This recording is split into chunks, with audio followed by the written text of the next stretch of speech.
listeners. Welcome to our brand new third season of Mind Your Business podcast. My name is Mia Gomez.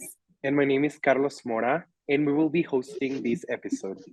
First, we want to give a special shout out to Studio G, powered by the Mike Loya Center for Innovation and Commerce, where we help UTEP students and alumni to grow their business. Be your own boss. In today's episode, we will learn how the Canutillo Student Scholars Network started. Today, we have a very special guest, the founder of Canutillo Student Scholars Network, Tristan Hernandez. Thanks for inviting me, guys. Very, very welcome, and we're so grateful for you to be here to take time out of your day to share your success story with UTEP students and all our listeners. So thank you so much for your time, Tristan.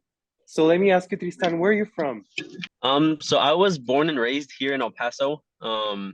We've been part of the Canutillo community for, as long as I can remember. My mom graduated high school from there.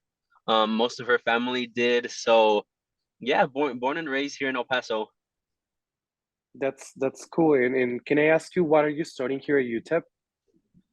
Yeah, so I'm studying engineering leadership, and I have a concentration in electrical engineering.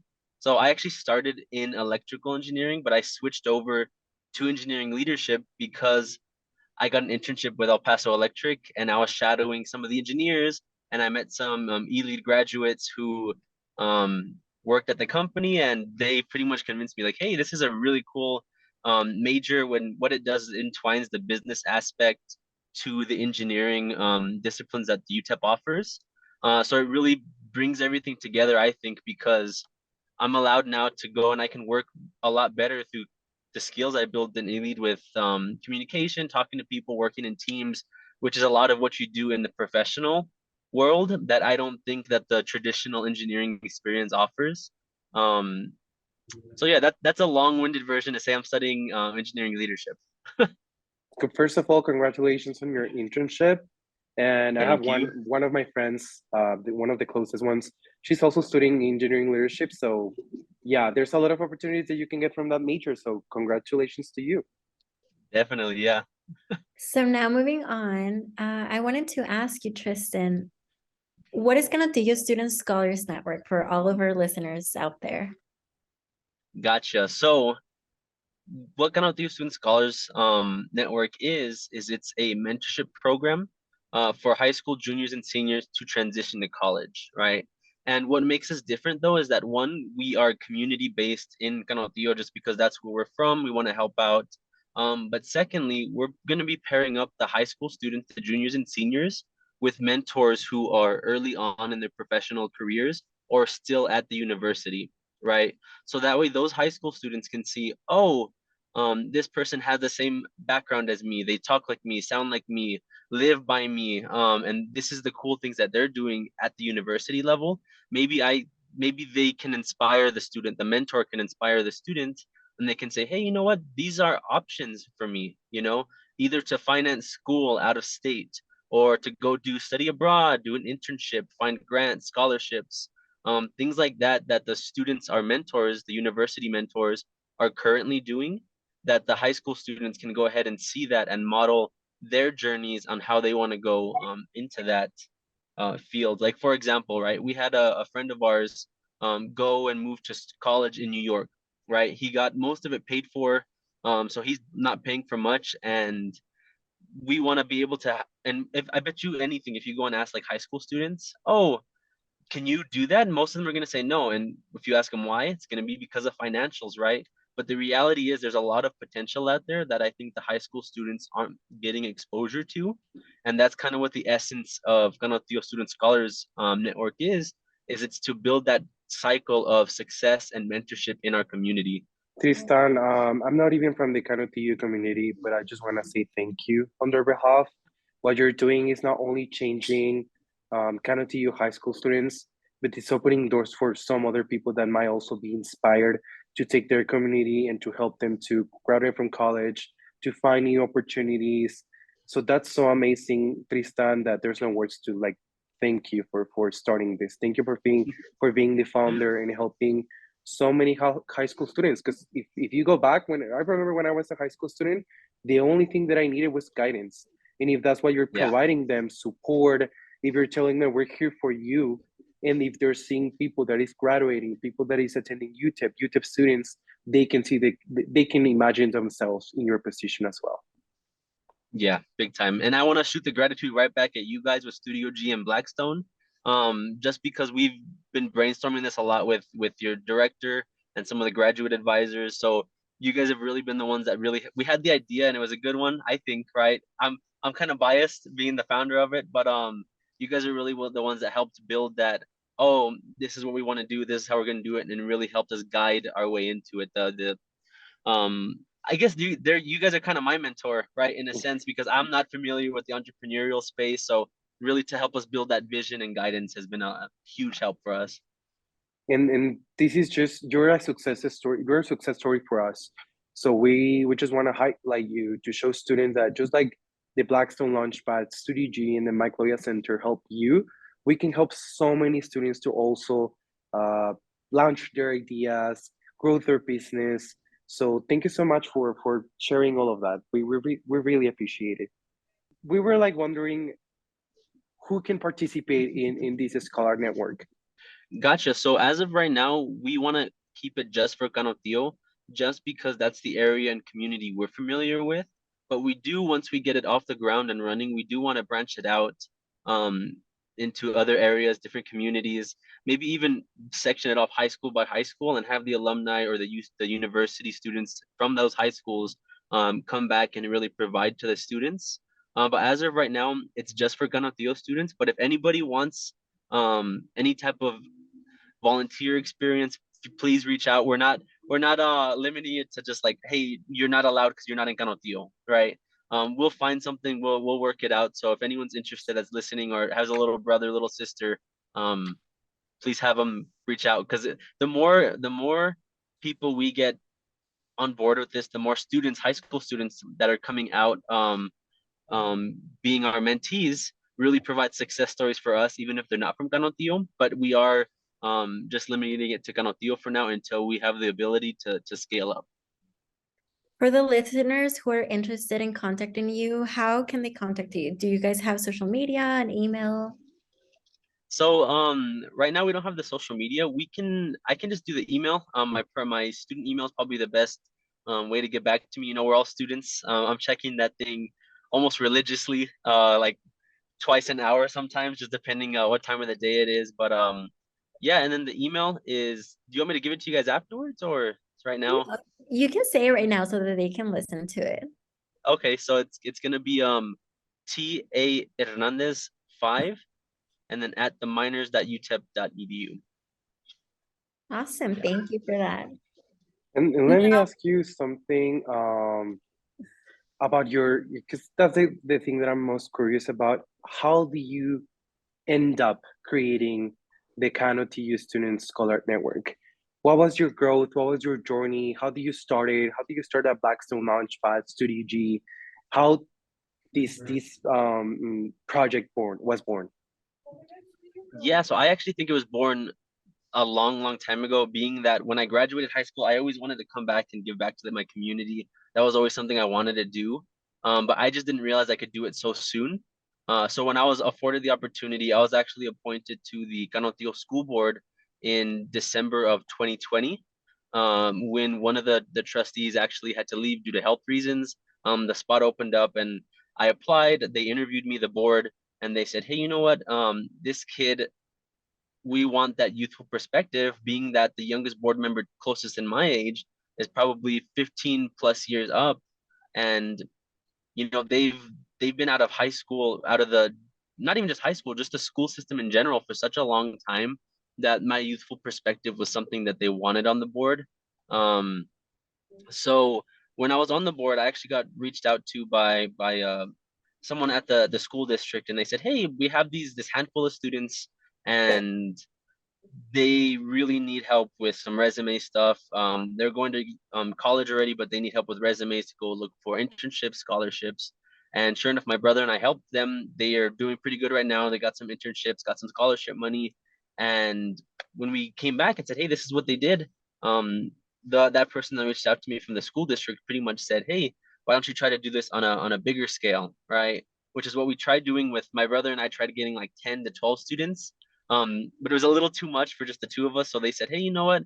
Make it official, go get some help. And that's how we kind of got into the entrepreneurial space. So I actually attended one of Blackstone's, I want to say it was the startup or the kickoff um meeting where I met some people, and um that's how I got into the entrepreneurial space, and I kind of thought, let me start a nonprofit and see how this works, and how we can make it credible and official as opposed to just um me, who's just some dude in the community reaching out and trying to get my high school students to attend workshops and resumes sometimes after school hours. So this really gives us that credibility even more so than me being on the school board already did. So that's kind of how we got from the idea stage when I was on the school board to now we're at this moment. Let me correct you because you said that you're just some dude from the community. You're not just that. You're a minor. You're someone that is changing their community. You're someone that it's helping some other people to make their dreams come true. So you're not just other dude from the community. If there's something that we love to highlight about your success story, is your resilience.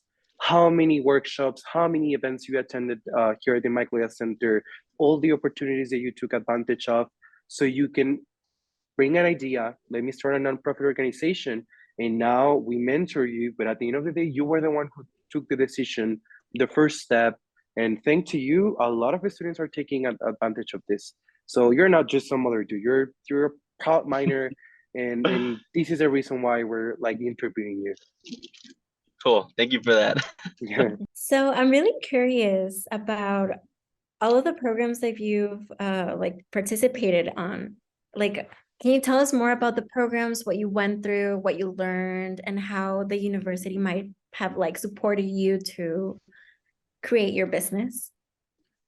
Yeah, so man, that's gonna be a long-winded answer, so I'll try to keep it kind of short. I will say one of the first stages after I went to the startup with Blackstone, they your guys' director, Fernanda Fiscal, she's actually the one that and shout out to her because she actually put me on another fellowship, which I'll get to in a second.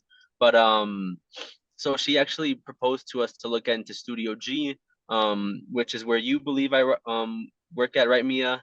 Yeah. And I don't know if you remember, but when we were first in the ideation stages of it, I had actually reached out to you. And not gonna lie, I was in my car in the same parking garage because I was leaving work again. But I reached out to you. We weren't at that stage yet to jump into Studio G. So we came back and we started working with Fernanda and her team, specifically Carla and Pablo, with the ideation stages of it and trying to get in that nonprofit status going. Um, and then yeah, so that's kind of the idea with Blackstone. But Fernanda put me on, um, it was called the Future Founders Fellowship, where they actually awarded us the Future Founders as a nonprofit. They awarded us $5,000 to go through a summer fellowship in which they taught us pitch skills, um, how to find money, how to talk to people, communicate your idea, how to get people on board, pretty much all the things that we needed to be successful in the venture, while also pairing us up with like-minded individuals who also got the fellowship and are starting their ventures, whether it be a company, nonprofit, community initiative, whatever it may be. And that's what I think, to circle back to the question, that's what I think UTEP really does well, and what the university offers is that they give you those opportunities that you wouldn't have otherwise. Specifically with that $5,000 is going to help us out a lot, getting it off the ground, getting it running, and meeting those like-minded individuals. I actually met someone who's also from UTEP. His name is Derek, and he's actually looking at starting a nonprofit as well for um, for migrant university students. So we're actually talking a lot, and because we're kind of in the same space, and one of the things that I've gotten from UTEP especially is a huge sense of community on the entrepreneurial side of it. When at first I thought it was going to be everyone's going to be mean, nobody's going to want to share anything because they're entrepreneurs, they don't want to share their successful business, how they did it, when actually it's the complete opposite. People are always willing to help you share what they did, how they did it, which is honestly really huge because when I came in, um, what people were telling me, like in my life, personal life, things like that. They're like, hey, don't really trust those entrepreneurs because they're going to stonewall you, or they're going to look at you as competition, when in reality, that's not what I've experienced at all. Everyone's always willing to help. So I think that's the one thing that the university does, is it pairs you with those resources, and it pairs you with people who can help you um, in any kind of entrepreneurial venture you want to start or do. Even if you're not starting a venture or some type of business or nonprofit or corporation or anything, having those entrepreneurial skills in the normal workforce is huge. And that's what UTEP and the university offers you, is that ability to hone those skills and build them from an entrepreneurial standpoint. Yes, if there's something that I say is that I'm a proud miner, and that miners take care of miners. At the end of the day, we're all from the same community. We all help each other, and we all take advantage of the opportunities, but together. There's no competition. Yeah, competition when there's place for, but there's some other things. We're gonna have a pitch competition in October, just for you to know. If you want to participate, or all to our listeners, so you can apply. But yes, other than that, minors take care of minors. And can I ask you how many students have signed up for the Canutillo Students Scholar Network? Yeah, so I'm not gonna lie, I was just actually talking to Fernanda, I think it was like yesterday or Wednesday. And yeah, now I'm drawing a blank right now. But I will say we went in, we presented to the high school students. For on the high school side, it's at least 30 to 50. I think it's a little more than that are interested in the Wow. program. Yeah, so it's really good. I can't remember the exact number off the top of my head. I'm drawing a blank, but it's definitely within that 30 to 50 range. And then we're also on so how we kind of sectioned it off was the high school side and then the university side, right? Both students, but the high school students and the university students. Right now, we have more high school students interested than the university students.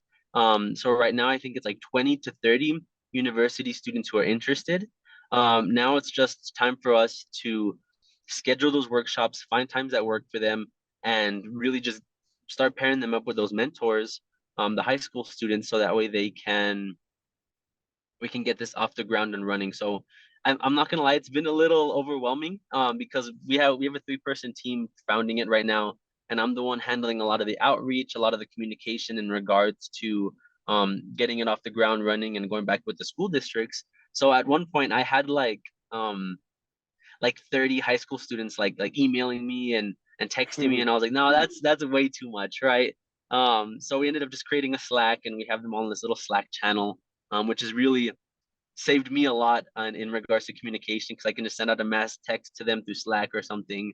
um but yeah, that's about how many we have right now. Congratulations, because it's not easy. Sometimes you try people to like join an organization or something, but 30 to 50 students, that's a lot of students that have signed up. So congratulations to you, to all your team, to your idea, to your project. That's, I mean, congratulations. Thank you, thank you. And I would also like to just add one little point to that too. So all those people, those students at the university and the high school level, not all of them are just here at UTEP. We have about, well, I'm not gonna get to the numbers right now. I don't have them in front of me, so I don't want to like misconstrue them or anything. But we have representation and connections already with UT Austin, Texas Tech, A&M, some schools out of state as well. But and what I mean by that is that we've already connected this graduating high school class, the class of 2022 that just graduated. It's their first semester in. We've already started connecting them with our peers at the university level. So even though they're not our first official, what we're going to be calling like our cohort or our first group of students coming out, we thought it was beneficial to start pairing them up right now, because we thought, might as well.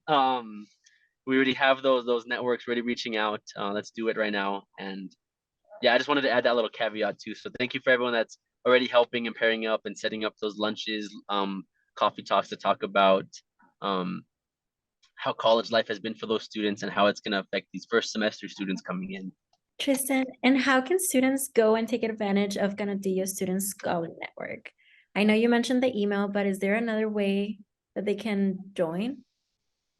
Gotcha. So as of right now, no, it's just through email, just because we haven't gotten the 501c3 nonprofit status yet. So we're kind of waiting on that before we get into any official communication, where a lot of it right now has just been unofficially us working on the side and getting those connections paired up. So email is going to be honestly the way to communicate right now if anyone's interested or wants to get on board. But yeah, we don't have any official ways of communication or a website or anything like that yet. We're trying to get the nonprofit status first before we jump into any of that. We're gonna make sure to share at least that email as of right now to all the UTEP students and whoever wants to join the Canutillo Student Scholar Network. But yeah, again, congratulations. And then let me ask you if you have any future plans for your nonprofit. What are you working on today?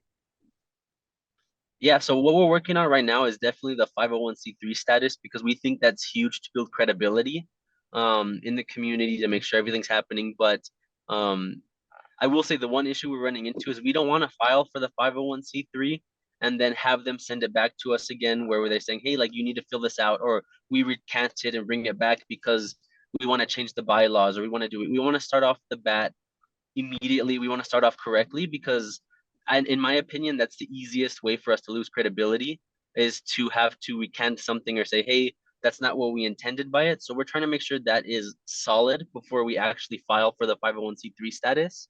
And what I mean by like solid is that there's not going to be any loop because none of us are economists or lawyers or anything like that. So we don't want to mess it up in that sense.